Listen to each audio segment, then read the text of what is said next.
Good morning, students. Today we will have our another lecture of design of machine element, and today's topic which we are going to discuss is design of threaded joints. So let's start with the topic, that is the basic definition and nomenclatures. So let's start with the definition part. तो जैसा कि आप लोग यहाँ देख सकते हैं definition में यहाँ मेंशन किया, rod which is having the helical groove on the external cylinder surface is called as screw और बोल्ट। मतलब एक रॉड है जिसका जो एक्सटर्नल सिलेंड्रिकल सरफेस है, जिसमें कि मान लीजिए ये आपका अगर इसका हेड हो गया और ये उसका पूरा सिलेंड्रिकल सरफेस हो गया, इस पर अगर हेलिकल ग्रूव है तो ये जो ग्रूव्स बनेगा आपका, अगर ये एक्सटर्नल सिलेंडर सरफेस यानी कि बाहर से हम लोग उसको इजीली देख सकते हैं, तो अगर उस प्रकार का सरफेस पे अगर ग्रूव बना हुआ है हेलिकल ग्रूव, तो उसको हम लोग क्या बोलेंगे, स्क्रू या फिर बोल्ट। तो ये हो गया आपका स्क्रू या bolt. And if the rod is having, इसको हम लोग क्या बोलेंगे, स्क्रू और bolt. And if the rod hollow rod is having at the helical groove on the internal cylindrical surface then that is known as nut. मतलब अगर आपका external cylinder surface पे होगा तो उसको हम लोग क्या बोलेंगे, स्क्रू और बोल्ट, और अगर वो इंटरनल सिलेंडर सरफेस पे होगा तो उसको हम लोग क्या बोलेंगे, नट बोलेंगे। लेकिन दोनों ही केस में क्या मोस्ट इंपॉर्टेंट चीज़ है, वो है दोनों ही केस में हेलिकल ग्रूव होना चाहिए। डिफरेंसेस कहाँ रहेगा, अगर एक्सटर्नल है तो that is known as screw और बोल्ट, और अगर इंटरनल सिलेंडर का सरफेस पे है तो that is known as nut. Now the joint which is formed by using screw और bolt and nut, the joint is called screw और threaded joint. मतलब जो भी जॉइंट हम लोग ये स्क्रू बोल्ट, मतलब स्क्रू या फिर बोल्ट से और उसके साथ नट का कम्बिनेशन के साथ में जो जॉइंट करते हैं, इस प्रकार का जॉइंट का हम लोग क्या बोलते हैं, स्क्रू जॉइंट या फिर थ्रेडेड जॉइंट। ये जो जॉइंट होता है it is temporary joint which is easily dismantle as required. ये एक टेम्पोररी जॉइंट होता है जिसको हम इजीली डिसमेंटल कर सकते हैं।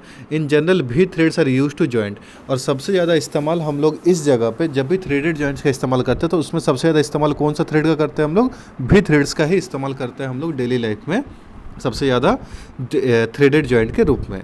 तो एडवांटेजेस क्या क्या है देखिए इसमें थ्रेडेड जॉइंट्स का। तो convenient to assemble and dissemble, easily हम लोग उसको असेंबल भी कर सकते हैं और डिसमेंटल भी कर सकते हैं। हाईली रिलायबल इन ऑपरेशन, ऑपरेशन सबसे अच्छा रिलायबल होता है, मतलब आउटपुट ज़्यादा है।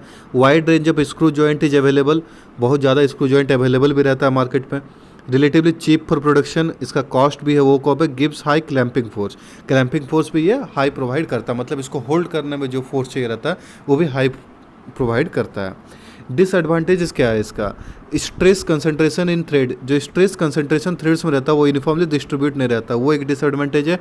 Strength is less than welded joint, welded joint के कंपेरिजन में जो इसका स्ट्रेंथ होता है वो क्या होता है, कम होता है। तो ये हो गया उसका डिसएडवांटेज। अब जो थ्रेड्स होता है वो भी अलग अलग फॉर्म्स का हो सकता है, जैसे कि आपका Whitworth thread, acme thread, buttress thread, square thread, knuckle thread, unified thread. तो ये कुछ possible types of threads which can be use, but mostly हम लोग कौन सा थ्रेड का इस्तेमाल करते हैं, तो वो होता है आपका भी थ्रेड्स के बारे में। तो हम लोग सबसे पहले भी थ्रेड्स के बारे में ही जानेंगे। तो देखिए यहाँ पे आप लोगों को बताया गया, यहाँ पे आप देख सकते हो कुछ एडवांटेजेस है भी थ्रेड्स का और डिसएडवांटेजेस है किसके ऊपर में, स्क्वायर थ्रेड्स के ऊपर में। तो पहले हम लोग वो सब देख लेते हैं। तो क्या एडवांटेजेस है भी थ्रेड का ओवर स्क्वायर थ्रेड, देखें यहाँ पे। Greater frictional resistance to motion hence suitable for fastening, frictional resistance जो होता है स्क्वायर थ्रेड की अपेक्षा इसमें बेटर होता है, तो ये ज़्यादा बेटर आपका फास्टनिंग मतलब होल्ड कर दे, ज़्यादा बेहतर आपका वहाँ मजबूती देता है जॉइंट को पकड़ने में। High strength than square thread, strength भी आपका स्क्वायर थ्रेड के कंपेरिजन में ज़्यादा होता है। Manufacturing in easy and cost is low, manufacturing जो होता है इसका काफ़ी सिंपलर होता है और इसका कॉस्ट भी कम होता है। Used in bolts, nuts, stud, tap bolts etcetera, इसका इस्तेमाल जो होता है बोल्ट में होता है, नट में, स्टड, टैप बोल्ट्स, मैक्सिमम जगह पे इसी का इस्तेमाल हम लोग करते हैं भी थ्रेड्स का। डिसएडवांटेजेस क्या क्या है इसका देखिए। Greater frictional resistance to motion hence not suitable for power transmission, since जो इसमें आपका फ्रिक्शनल रेजिस्टेंस बहुत ज़्यादा होता है तो पावर ट्रांसमिशन के लिए सूटेबल नहीं होता है। Bursting pressure is maximum on nut, जो बस्टिंग प्रेशर होता है वो क्या होता है, नट पे ही ज़्यादा होता है इसका केस में। ठीक है, तो ये कुछ एडवांटेजेस और डिसएडवांटेजेस हो गया आपका स्क्वायर भी थ्रेड का, किसके ऊपर में, स्क्वायर थ्रेड के ऊपर में।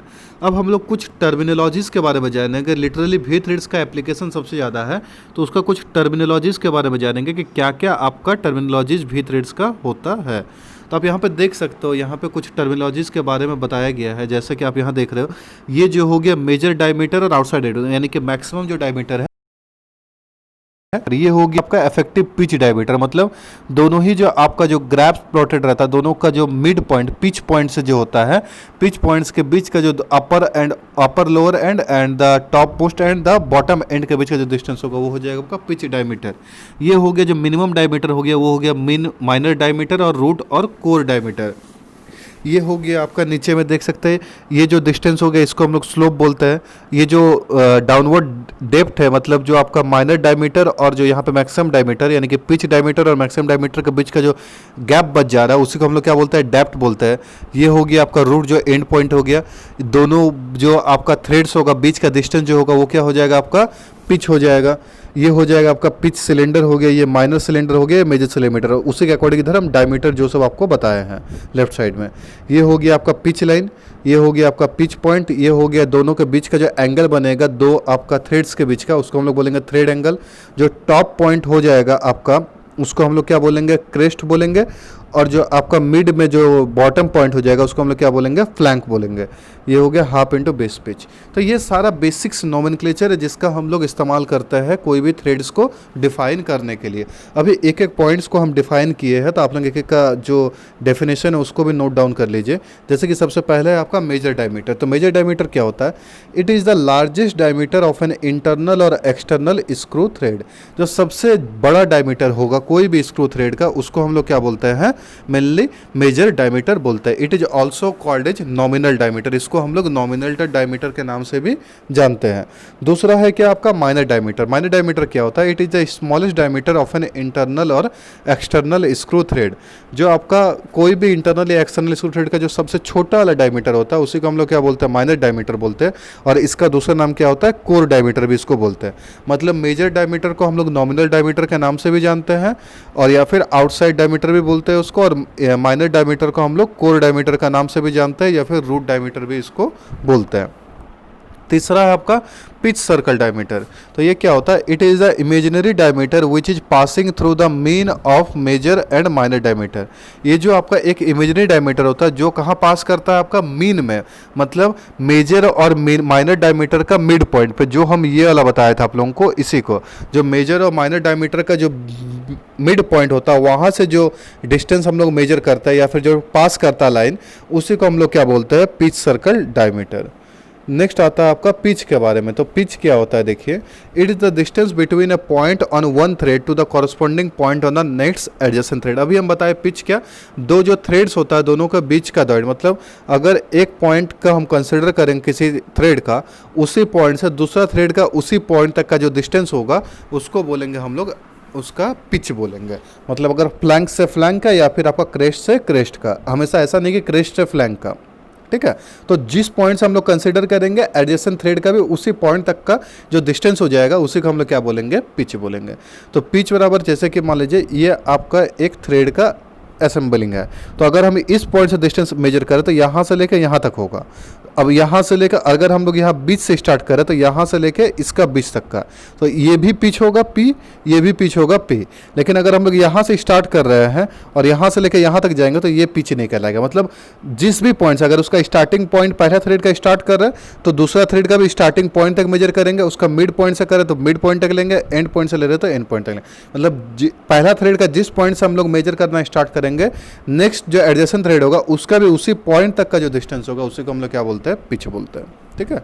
तो पिच क्या हो गया आपका, 1 by number of threads per unit length of screw. ये उसका फॉर्मूला हो गया। Number of threads per unit length अगर दिया हुआ तो आप उसको रेसिप्रोकल निकाल देंगे तो वो उसको पिच दे देगा। नेक्स्ट क्या आपका लेड।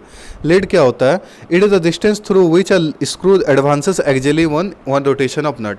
जो आपका एक बार जब आप लोग टाइट करते हो या फिर एक्जेली जब आप लोग घुमाते हो तो उस टाइम जितना रोटेशन होता है नट का उसी को क्या बोलते हैं हम लोग, उसका लेड बोलते हैं। लेड बराबर क्या होता है, number of starts into pitch. मतलब जितना डिस्टेंस ट्रैवल किया एक रोटेशन से एक्जेली, वही हो गया उसका लेड हो गया।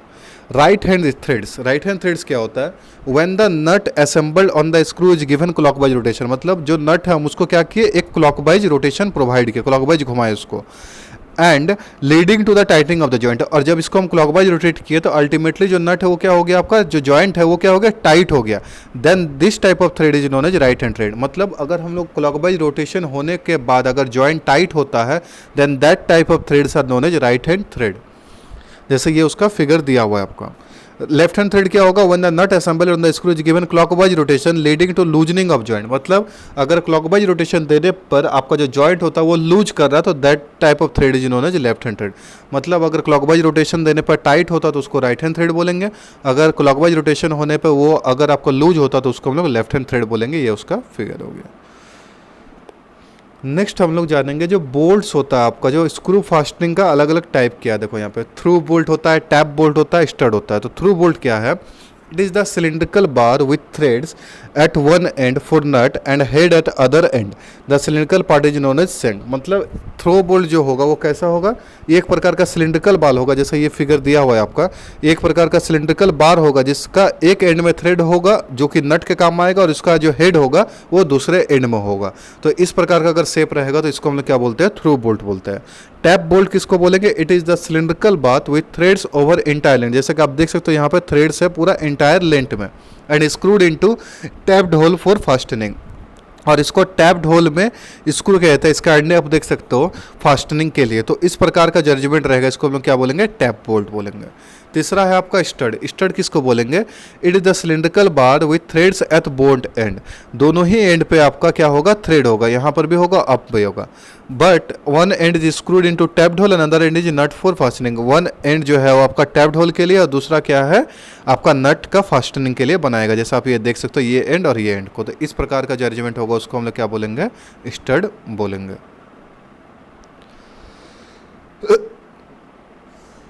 अब जो है यहाँ पे कुछ आपका अलग अलग टाइप का देख सकते हो, यहाँ पे स्क्रू फास्टनिंग का अलग अलग हेड के अकॉर्डिंग साइज़ दिया हुआ। जैसे कि यहाँ पे देखो 1.75D, ये 0.8D है। यहाँ पे अलग अलग टाइप का जो शेप बनाया हुआ देख सकते हो आप, अलग अलग देखो यहाँ पे 0.2D है, यहाँ 0.8D है, यहाँ 45 डिग्री का एंगल है। तो उसी के अकॉर्डिंग अलग अलग जो हेड के अकॉर्डिंग हम लोग अलग अलग थ्रेड जो स्क्रू रहता है उसको हम लोग डिवाइड करते हैं। जैसे कि rounded thread, pan head, fillister head, oval head, flat countersunk head. तो ये अलग अलग टाइप हो सकता है। चौथा क्या है आपका, कैप स्क्रू। तो कैप स्क्रू क्या होता है, it is similar to tap bolt. Tap bolt जैसा होता है उसी टाइप का होता है, but it is screwed into a tapped hole of one of the parts to be fastened without nut. They are of small size. मतलब ये similar tap bolt की तरह होता है, बट इसका जो स्क्रू जहाँ करते हैं वो टैप्ड होल में एक एंड जो उसका उसको हम लोग फास्टन करते हैं और बिना किसी नट के, और इसका जो साइज होता है वो छोटा होता है। तो उस जगह पे हम लोग कैप स्क्रू का इस्तेमाल करते हैं। पांचवा क्या है आपका, set screw. A set screw is screwed through a threaded hole in one part so that the end of screw presses against the other part. A set screw जो होता है क्या होता है, एक थ्रेडल होल में इसका एक पार्ट को इंसर्ट करता है और दूसरा जो एंड होता है वो क्या होता है, प्रेस करता है जिसको अदर एंड से, जिससे वो आपका अल्टीमेटली वो जॉइंट हो पाता है। तो उस प्रकार का जो आपका स्क्रू रहता है उसको हम लोग क्या बोलते हैं, सेट स्क्रू। ये हो गया बेसिक्स। अब हम लोग जानेंगे स्क्रू जो होता है आपका उस पर किस किस प्रकार का आपका फास्टनिंग होता है, स्ट्रेसेस जो इंड्यूस होता है फास्टनिंग की वजह से, स्टैटिक लोडिंग की वजह से फिलहाल वो क्या क्या होता है वो जानेंगे। तो देखिए यहाँ पे लिखा हुआ stresses in screws fastening due to static loading. तो स्टैटिक लोडिंग की वजह से क्या क्या आपका फास्टनिंग होता है। देखिए यहाँ पे initial stresses due to screwing of forces, stresses due to external forces और stresses due to combination of stresses at initial stresses and external forces. तो ये तीन टाइप का स्ट्रेसेस होगा, एक होगा आपका इनिशियल स्ट्रेस, दूसरा होगा एक्सटर्नल फोर्स की वजह से और तीसरा होगा combination of initial and external force की वजह से। तो जो आपका इनिशियल स्ट्रेस डेवलप होता है उसके किसके किसके कारण से, tensile stresses due to stretching of bolt, torsional shear stress होगा, उसमें शेयर स्ट्रेस होगा और कंप्रेशन स्ट्रेस होगा। एक्सटर्नल फोर्स की वजह से जो स्ट्रेस इंड्यूस होगा वो किसके वजह से, टेंसाइल स्ट्रेस, शेयर स्ट्रेस और combined tensile and shear stress की वजह से। और तीसरा जो होगा कॉम्बिनेशन की वजह से। हम लोग एक एक स्ट्रेस के बारे में भी हम लोग फॉर्मूला जो होगा और उसका क्या क्या स्ट्रेस इंड्यूस होगा उसको अभी कैलकुलेट करेंगे। तो देखिए सबसे पहला जो है आपका वो है initial stress due to screwing of forces. तो सबसे पहला जो इनिशियल स्ट्रेस है वो किसके वजह से हो रहा है, tensile stress due to stretching of bolt. तो टेंसाइल स्ट्रेस जो डेवलप हो रहा है उसका क्या फॉर्मूला होगा, देखिए the initial stress in screws fastening are not accurately determined. Therefore, bolts are designed on the basis of direct stress by considering larger factor of safety.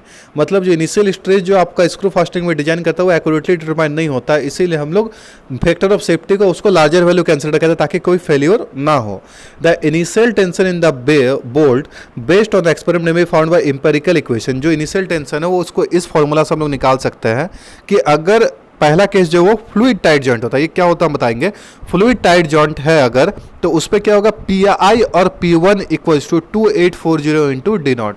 तो ये आपका फॉर्मूला हो गया निकालने का, पी आई या फिर P1 निकालने का. तो पी आई और P1 क्या है, यही है आपका initial tension in the bolt. तो पी आई और यानी कि इनिशियल टेंशन जो निकालना होगा उसके लिए फॉर्मूला क्या करना है हम लोग को, 2840 टाइम्स इंटू D0, यही फॉर्मूला इनपुट करना है. वहाँ D0 क्या होगा, नॉमिनल डायमीटर ऑफ बोल्ट. पर यहाँ पे केस है कि डायमीटर जो होना चाहिए वो लेस देन कितना होना चाहिए, M16 और M18. M कैपिटल में लिखा हुआ, M कैपिटल में लिखा हुआ रहने का मतलब क्या होता है, वो मेजर डायमीटर. मेजर डायमीटर का मतलब होता है कैपिटल M लिखा हुआ रहेगा, कहीं पर भी कैपिटल M लिखा हुआ है और बगल में कोई भी वैल्यू दिया हुआ 16, 18, तो ये होता है आपका डायमीटर उसका. M कैपिटल का मतलब हो गया वो मेजर है, और अगर उसको स्मॉल m लिखा हुआ है दैट मीन्स क्या हो गया, M16, तो ये हो गया उसका माइनर डायमीटर. याद रखिएगा, अगर कैपिटल M है तो मेजर, स्मॉल m है तो वो माइनर हो जाएगा. तो आपका यहाँ जो डायमीटर लिया हुआ है वो क्या बोला गया है कि M16, यानी कि अगर फ्लूइड टाइट जॉइंट होगा तो उसके लिए जो डायमीटर होना चाहिए वो M16 या फिर M18 से छोटा नहीं होना चाहिए. तो उस केस में हम लोग क्या यूज करेंगे, नॉन फ्लूइड जॉइंट्स के लिए. और उस टाइम जो फॉर्मूला होगा वो क्या हो जाएगा, वेरी कर जाएगा. उसके जगह पर हम लोग कौन सा लेंगे, पी आई और P1 equals to 1420 by into D nought. ठीक है, तो मतलब अगर आपका डायमीटर 16 या 18 से ज़्यादा है तो फिर आप लोग क्या करोगे, ये वाला फॉर्मूला यूज करोगे, मतलब फ्लूइड टाइट जॉइंट का.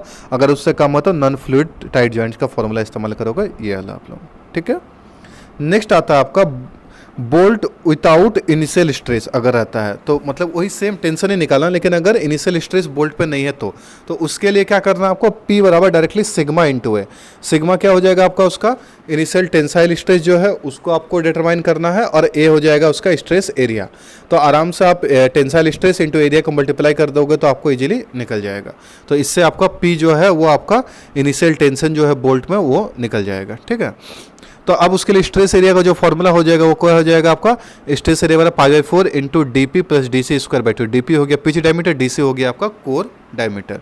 ये फॉर्मूला से आप स्ट्रेस एरिया निकालोगे, उसको यहाँ पुट करेंगे तो P का वैल्यू निकल जाएगा. ठीक है, नेक्स्ट आते हैं अगर हम लोग, तो वो क्या है आपका, torsional shear stress due to frictional resistance of threads during its tightening. मतलब अगर टॉर्जनल स्ट्रेस जो आपको निकालना होगा उसके लिए क्या डायरेक्टली फॉर्मूला है, यहाँ Q लिखा हुआ, उसकी जगह पर आप टाउ भी लिख सकते हो. टाउ लिखो या फिर Q लिखो, दोनों क्या है, इक्वल है मीनिंग. तो टाउ लिखो आप या फिर Q लिखो, दोनों ही आप सेम हो सकता है, टाउ भी लिख सकते हो. तो इक्वल टू क्या हो जाएगा, 16 into t into pi into D c. क्यू आप लोग पहले से फॉर्मूला पढ़ते हो, उसी फॉर्मूला से इस बार भी आप लोग टॉर्जनल शेयर स्ट्रेस को निकालोगे. ठीक है, नेक्स्ट आता है आपका shear stress across thread. Shear stress निकालने के लिए Q स्क्रू लिखो या फिर टाउ स्क्रू लिखो, P by pi into D C into N into two, और नट के लिए पाई इंटू D0. मतलब आपका स्क्रू को निकालोगे तो कोर डायमीटर लोगे, नट के लिए निकालोगे तो आप उसका नॉमिनल डायमीटर को कंसीडर करोगे, यानी कि आपका मेजर जो डायमीटर है उसको कंसीडर करोगे. ठीक है, डी नॉट. तो ये दोनों ही फॉर्मूलाज को पुट करके आप लोग Q नट और Q स्क्रू निकाल लोगे, इससे आपका शेयर स्ट्रेस अक्रॉस थ्रेड जो है वो निकल जाएगा. नेक्स्ट आपका जो है उसके बाद आता है कंप्रेसिव और क्रशिंग स्ट्रेस. तो कंप्रेसिव और क्रशिंग स्ट्रेस के लिए सिंपली ये फॉर्मूला पुट करना, पाई सी के बराबर P by π/4 into D not square में DC² into N. D not और DC का वैल्यू पता है, एन हो गया आपका नंबर ऑफ नोट्स, वो भी पता है आपको, इजीली निकल जाएगा इसमें भी. अब आते हैं आपका stresses due to external force. ये जो था इनिशियल स्ट्रेसेस था, और अब आपको स्टडी करना है stresses due to external force. External force की वजह से किस किस प्रकार का स्ट्रेस इंड्यूस होगा. तो सबसे पहला उसमें भी क्या था, टेंसाइल स्ट्रेस. तो टेंसाइल स्ट्रेस जो इंड्यूस होगा वो क्या हो जाएगा आपका, सिग्मा टी बराबर P2 by π/4 into DC². If the external load is taken by number of bolts, तो नंबर ऑफ बोल्ट्स को आपको यहाँ मल्टीप्लाई करना. तो सिग्मा टी हो जाएगा क्या, P2 by π/4 into DC² into N. तो ये P2 इसीलिए बार बार ले क्योंकि यहाँ पे ये जो P2 है ये क्या है, एक्सटर्नल फोर्स है. P1 जो था वो आपका इंटरनल स्ट्रेसेस या फिर इंटरनल लोड था, लेकिन P2 क्या है आपका यहाँ पे एक्सटर्नल फोर्स है. इस चीज़ को आपको याद करना है. ठीक है, P1 हो गया इंटरनल, P1 जो हो जाएगा आपका वो है इंटरनल, और जो यहाँ पे P2 ले रहे हैं वो क्या हो जाएगा आपका एक्सटर्नल. ठीक है, नेक्स्ट आता है आपका शेयर स्ट्रेस के बारे में। तो शेयर स्ट्रेस को जो हम लोग इंड्यूस करेंगे सेम वही फॉर्मूला में Q बराबर P S by pi by 4 into D not square into N, simply जैसा फॉर्मूला प्रीवियस केस के उसी की तरह इनपुट कर ला। और कंबाइंड टेंसाइल स्ट्रेस निकालेंगे, टेंसाइल और शेयर स्ट्रेस कॉम्बिनेशन, तो इसके लिए फॉर्मूला हम लोग पहले से पढ़ते आ रहे हैं मैक्सिमम प्रिंसिपल स्ट्रेस थ्योरी से, Q max 1/2 root under Q T square plus 4Q square यानी कि 4 टाउ स्क्वायर, और maximum principal 1/2 sigma T plus 1/2 sigma T square plus 4Q square या 4 टाउ स्क्वायर। तो ये वाला फॉर्मूला, दोनों फॉर्मूला से आप लोग मैक्सिमम प्रिंसिपल स्ट्रेस और प्रिंसिपल शेयर स्ट्रेस और टेंसाइल स्ट्रेस दोनों को ही कैलकुलेट कर देंगे। ठीक है, तो ये हो गया आपका stresses due to external forces. अब आता है stresses due to combined force. Combined force के वजह से स्ट्रेस कैसे इंड्यूस होता है? तो देखो, the resultant axial load on A bolt depends upon the following factor. जो बोल्ट में जो आपका एक्सियल लोड होता है वो इस फैक्टर्स पर डिपेंड करता है। जो यहाँ पे पहला क्या है आपका initial tension due to tightening of bolt, external load, और तीसरा relative elastic yielding on the bolt and connection member, उसके वजह से भी होता है। तो when the connected members are very yielding as compare with the bolt, अगर जो कनेक्टेड मेंबर बहुत ज़्यादा इल्ड का रहेगा जो बोल्ट के साथ कंपेयर करते हैं तो which is a soft gasket, तो इस प्रकार का फॉर्म जो होता है सॉफ्ट गास्केट जैसा इसमें फिगर में दिखाया हुआ। Then the resultant load on the bolt is approximately equal to the sum of initial tension and external load. तो जो आपका रिजल्टेंट लोड जो होगा वो किसके इक्वल हो जाएगा?